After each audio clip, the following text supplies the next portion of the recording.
Wow. So that's an action-packed update. We've got a lot of stuff there. I wanted to I like to throw curveballs at the audience. I mean, at the guest. And I know that Peter, that you are known for being the Partimento expert and the 18th century expert and this period. But the thing is, I know you, and I know that you have very wide interests in music beyond this as well, more modern tastes as well. You listen to other things. um, you know, let's talk as teachers for your students.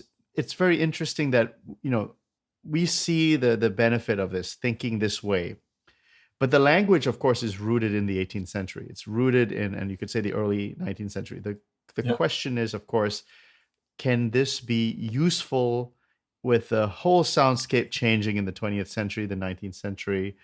you know, Romantic and everything.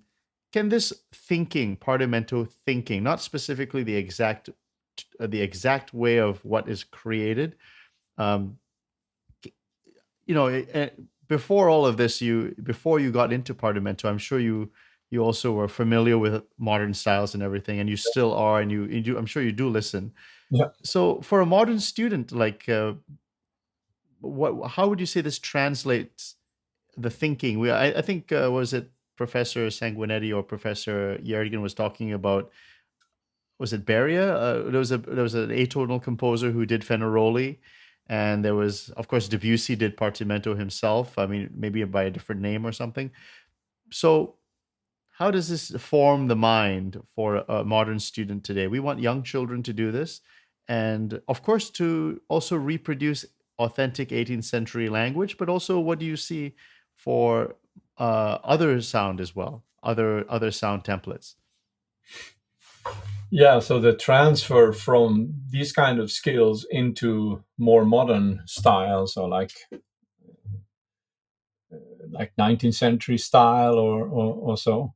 Um, I think if you, especially if you see in the French theoretical treatises, you see how this continues.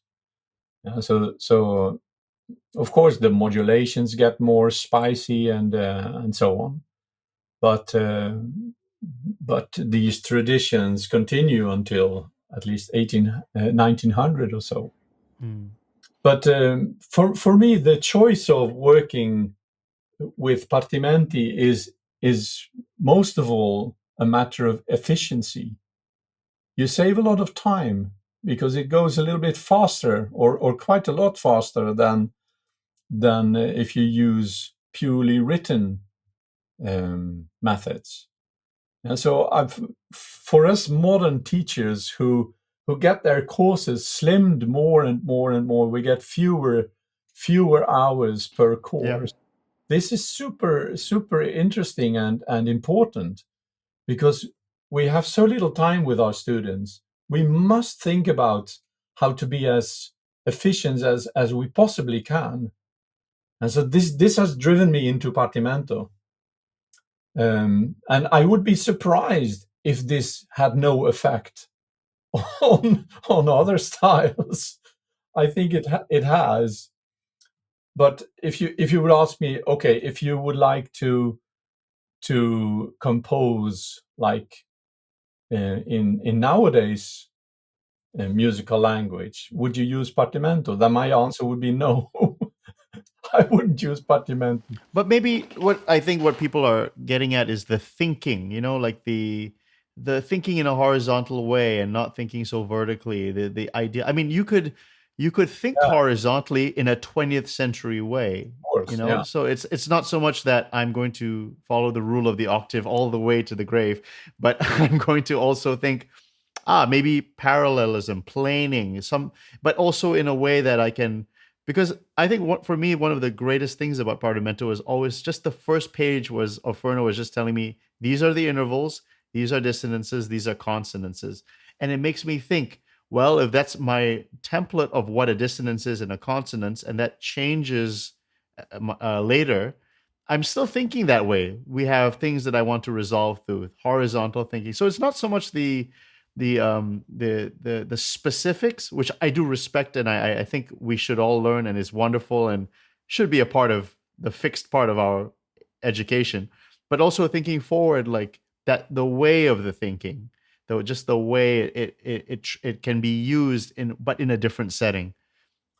Well, I would say what's what I definitely would work in any style is to use imitation and variation as a basic way of learning music, but learning music as a language, and to not go always through notation necessarily. I mean, notation can be part of it, like in Partimento. I mean, you use Partimento all the time. They have always notation in front of them, but the the skill to create your own music, um, there is a lot of like imagination needed too.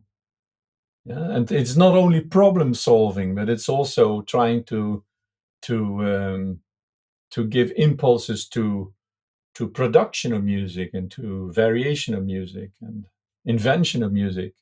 I mean, I would do that if I would try to emulate the style of Igor Stravinsky or let's say Shostakovich or any other. Um, I mean, even very modern composers. I would do that. So singing and playing is a very good thing. I mean, we kind of lost a bit of that in the 20th century. So composers who only sit and write, but the results are not always so very impressive. At least the music is played often just once or twice, and then it's never heard again. That's a little bit a pity because it takes a lot of time to compose. So it's good to find those methods that assures that the music is played maybe 50 times or at least 100 times, not once.